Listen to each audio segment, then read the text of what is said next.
الحمد لله رب العالمين وأصلي وأسلم على نبينا محمد وعلى آله وصحبه أجمعين مع بعد. Returning to the scholars by Sheikh Abdurrahman Al-Luwahik. Indeed, from the very nature of trials and discords, fitan is that matters become confused, mistakes multiply, and minds and intellects begin to swerve. Protection and safety from these in such times lies in clinging to the Jama'ah, at the head of which are the scholars. So it's obligatory upon the people, those leading and those being led, to adopt the views of the scholars and to proceed with their sayings, since the general masses being preoccupied with issues of trials and discord, whereas they begin to express their own opinions, only leads to an increase in the discord, and further splits the ummah.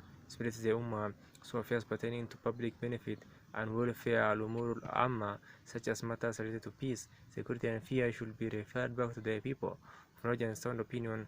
Allah the Mighty and Majestic said, وَإِذَا جَاءَ أَمْرٌ مِنَ الْأَمْنِ أَوِ الْخَوْفِ أَذَاعُوا بِهِ وَرُدُّوا إِلَى الرَّسُولِ وَأُولِي الْأَمْرِ مِنْهُمْ لَعَلِمَهُ الَّذِينَ يَسْتَنبِطُونَهُ مِنْهُمْ وَلَوْلَا فَضْلُ اللَّهِ عَلَيْكُمْ وَرَحْمَتُهُ لَتَبَعْتُمْ إِلَّا قَلِيلًا. When there comes to them some matter related to public welfare, of security or fear, they make it known amongst the people. If only they had referred it back to the Messenger ﷺ, or to those in authority amongst them, then the proper people will have evaluated and drawn the correct conclusion from it. Were it not for the grace and mercy of Allah upon you, you will have indeed followed Shaitan, except for a few of you. The great scholar Sheikh Ibn Sa'd rahimahullah said, "This is the disciplinary admonition from Allah to His servant as regards the unbefitting action. So it is essential for them, when there comes to them some news concerning important issues, such as issues connected to public welfare and safety of the believers, or those that relate to the breach of security or fear of calamity befalling them, that they should first verify such news and not be hasty in spreading it. Rather, they should refer such issues back to the Messenger ﷺ and the people in authority. The people of knowledge with sound opinion, with sound advice, intellect, and maturity, those who understand the affairs and have knowledge of the society benefit and harms. If they see that in broadcasting it there is a benefit and a cause of goodness for the believers, as well as means of protection from the enemies, then they should do so. But if they see that there is no benefit in it, or that there is some benefit but the harm in it is greater, then they should not do so. This is why Allah subhanahu wa ta'ala said, لَعَلِّمَهُ الَّذِينَ يَسْتَنبِطُونَهُ مِنْهُ. Then the proper people will have evaluated and drawn the correct conclusion from it. The meaning of which is that they will evaluate it with their sound understanding and their firm and correct knowledge.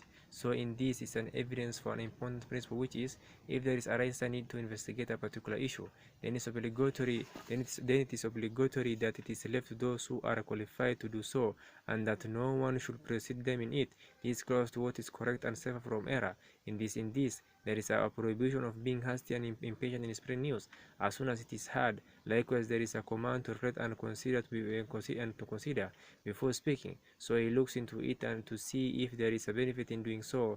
If so, he embarks upon it, and if not, he abstains from it. This will be evident from the following considerations.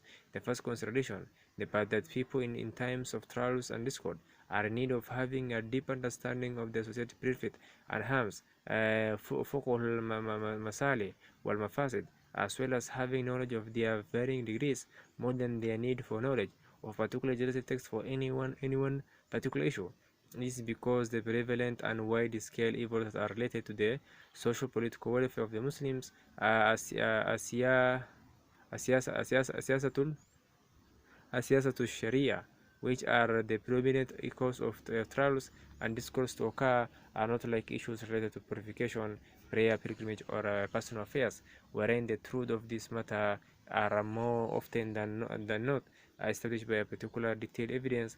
Rather, the former matter can only be established upon certain knowledge-based requirements, such as one, knowledge of the general Sharia evidences and principles under which many other issues are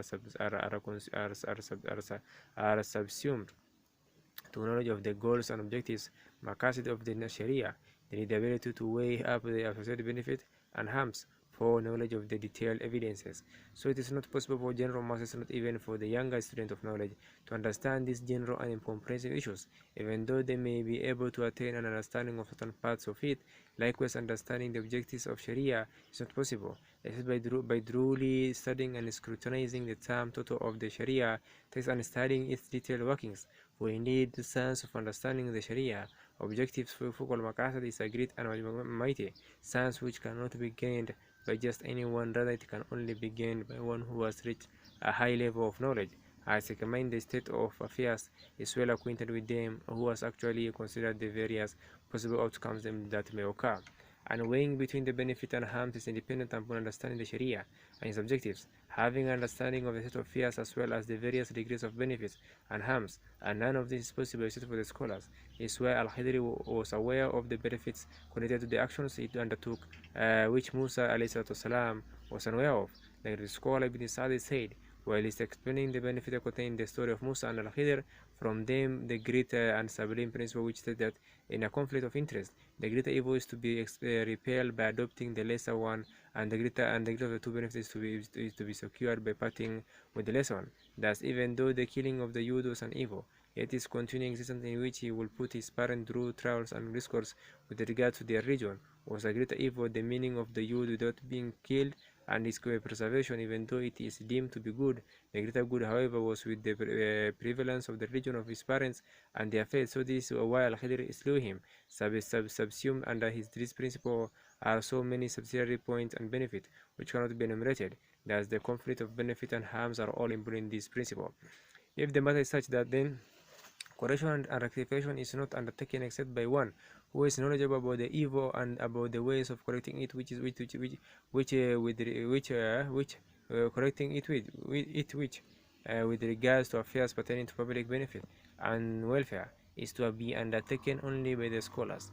Imam An-Nawawi rahimahullah said, "Furthermore, the one ordering good and forbidding must be knowledgeable about what is being ordered or forbidden.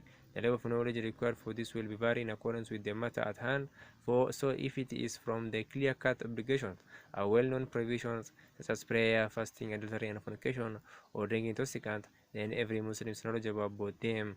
If, however, it is from subtle issues that pertain to settlement or actions or matters connected to ijtihad, then the general body of Muslims cannot enter into it, nor is it for them to censure.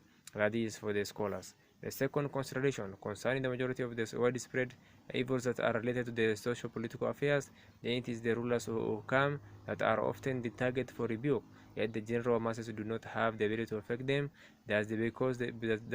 Because the Sharia rulings are connected to the issue of ability, and those ability to affect them are none other than the scholars, leaders, and notables, then it is upon the general masses to support these people. Indeed, the desire of the masses in seeking to change these evils themselves often leads to widespread disruption and destruction.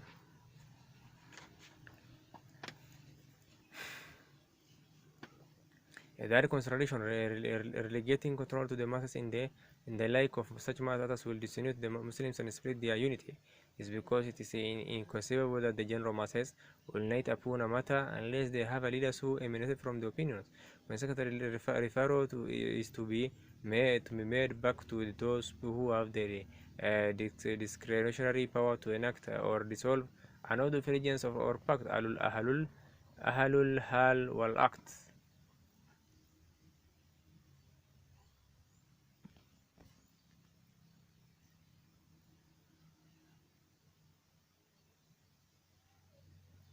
The scholar Sheikh Salih Fawzan said, "So the obligation upon us is to verify and not to be hasty. Allah, the one free from every imperfection, ordered us to verify especially those matters pertaining to the general welfare of the Ummah, particularly the referral of affairs related to peace, war, and general welfare back to the rulers as well as the scholars. So it is not permissible for individuals from the general masses of to enter into such areas, that this will not confront the issue and it will split asunder the unity.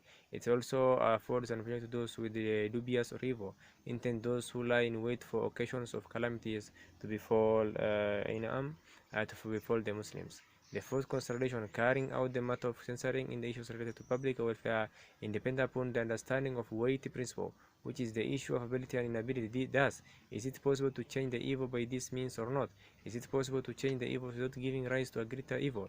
Furthermore, when it is not possible, is the Muslim generality absolved from not undertaking this means of change, while the impending circumstances remain?